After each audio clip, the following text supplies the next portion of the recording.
Hello, amigos, and welcome to another episode of Inside the Ropes with Coach Mario. Coach Mario, owner and head coach of Warriors Pride Boxing Academy here in Miami, Florida. Happy Monday, guys! Happy Monday. How you guys doing, guys? Sometimes I'm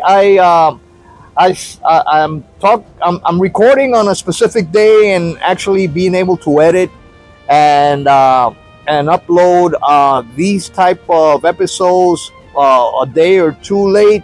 So if today I'm recording, it's Monday, and I might be able to finally edit and upload this content in the next couple of days. Please excuse the days. Uh, I'm I have a very busy schedule during the week, and sometimes I just have a little bit of time to be recording this episodes. But today's Monday, start of the week, so bear with me. And if I am able to upload this in the next few days, well, remember that, okay? But anyway, today we're diving deep into why boxers from back in the 70s and 80s were built differently. In today's episode, we're going to explore 10 reasons why these warriors were more dedicated to the sport and their legacy than just the business aspect. So let's lace up and get into it. Reason number one, fighting for legacy over money. First up, let's talk about legacy versus payday. Fighters back in the day were hungry to leave a lasting mark in the annals of boxing history. Guys like Marvin Hagler, Sugar Ray Leonard, Mike Tyson, Mano Piedra Duran, and many others didn't just fight for the purse. They fought for pride, honor, and a place in the history books. These fighters wanted to be remembered for their skills and heart, not just their bank accounts. Today, the focus seems to have shifted more towards maximizing earnings, with some fighters carefully picking opponents to avoid risk rather than challenge themselves.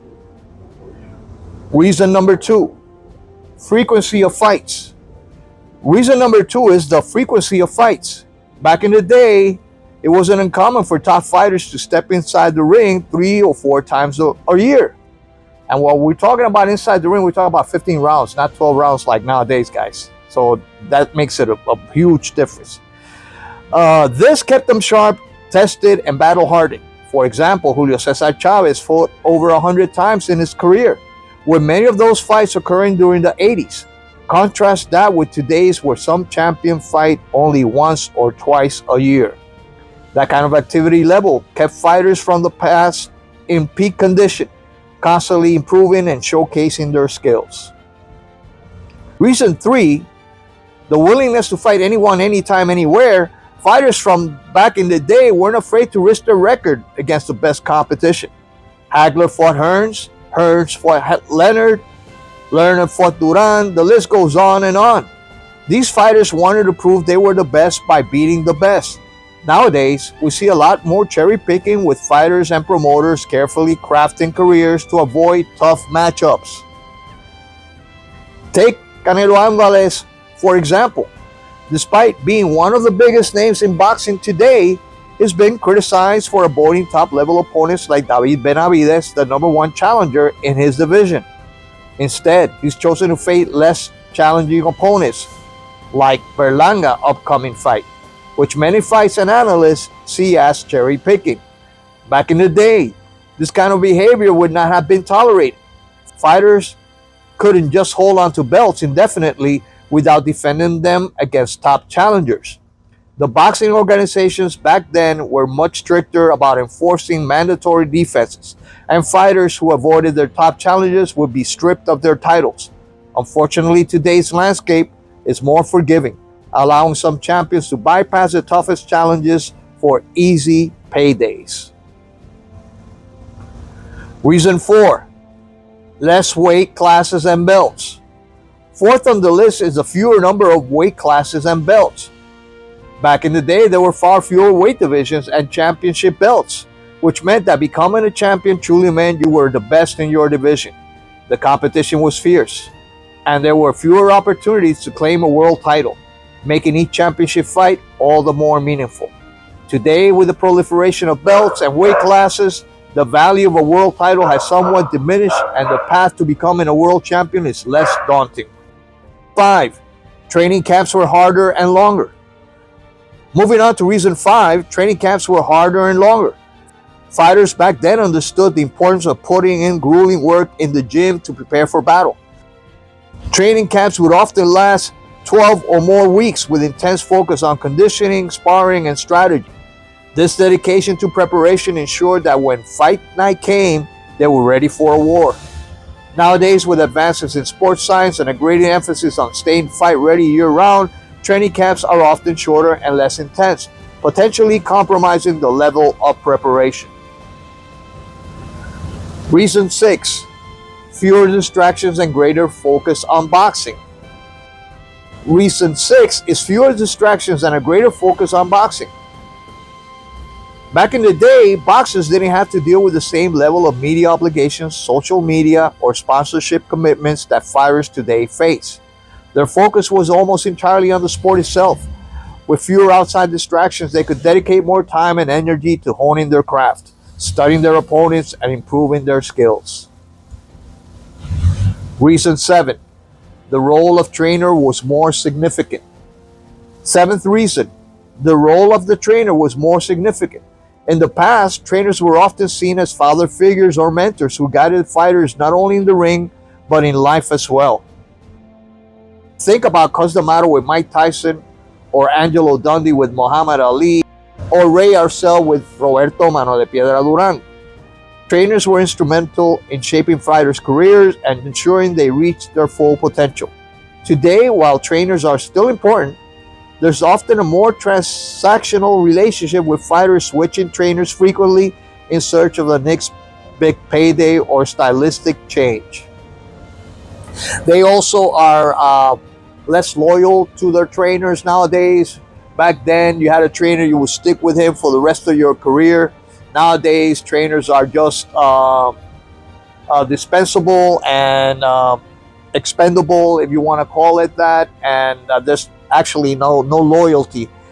For example, you remember Andy Ruiz just dropping his trainer after becoming the champion of the world in the heavyweight division, and Triple G doing the same when he got a $10 million contract from the Zone.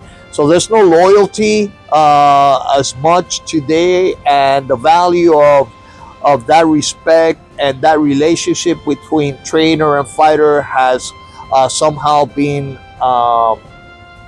forgotten, and fighters now choose different trainers so that they can pay them even less. Those guys that helped them achieve their championship status and brought them from start to finish were there next to them when the times were hard and they weren't making any money. They sacrificed everything, even including not charging them for training and just expecting these fighters to be one day to become grateful and repay everything they did for them. You don't see that nowadays, all right? They turn their backs, stab you in the back, and keep on moving. And that's very unfortunate. It's lack of values, lack of morals, lack of loyalty, my friends, in today's boxers. Reason number 8, more in-ring experience at a younger age. The 8th reason is more in-ring experience at a younger age. Many boxers from back in the day started fighting as teenagers and accumulated a lot of amateur and early professional experience before stepping onto the big stage. This early experience provided them with a strong foundation, allowing them to develop a deep understanding of the sport. Compare that to some of today's fighters, who may have a limited amateur background and are fast-tracked into big fights without the same level of seasoning. Reason number 9, the attitude towards losing. Back in the day, a loss wasn't the end of the world. In fact, some of the greatest fighters in history, like Roberto Duran and Tommy Hearns, took losses but continued to fight the best and build their legacies. A loss was seen as a learning experience, a chance to improve and come back stronger. Today, there's often an overemphasis on maintaining an undefeated record, with fighters avoiding risky matchups for fear of tarnishing their perfect record. Who started this? You all know. I'm not even going to mention his name because a lot of people are going to have their panties up in a bunch and going to call foul and call me a hater and everything else. But we all know who started this whole perfect record type of mentality, which actually, if you look at it deeply, you can see that they were avoiding the greatest fighters. They weren't unifying titles. They were cherry picking and fighting some of other opponents past their prime. All right. Okay. Reason number 10: fighting for national pride and identity. And finally, reason 10: fighting for national pride and identity.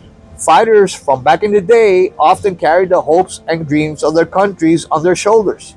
They fought not only for themselves but for their nations, their people, and their community.